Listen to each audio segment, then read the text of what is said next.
La verdad es que un orgullo para mí, ¿no? Siempre ha sido como un sueño estar en este club y formar parte de él.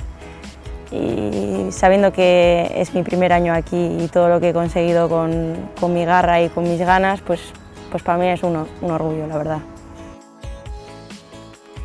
Yo tenía pensado en verano volver a Estados Unidos porque yo el año pasado estuve un año allí. Y claro, al final con todo esto de la pandemia pues tuve que tomar una decisión y tuve esta oportunidad de poder estar en este club y decidí quedarme aquí.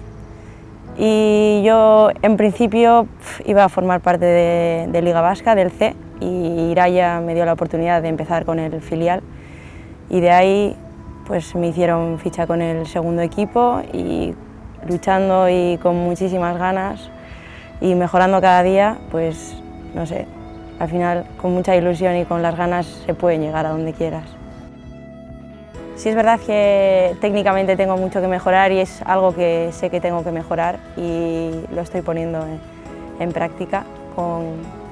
Y nada, soy muy explosiva, tengo bastante velocidad, no sé, son características que obviamente no son muy comunes, pero que también son características que se necesitan.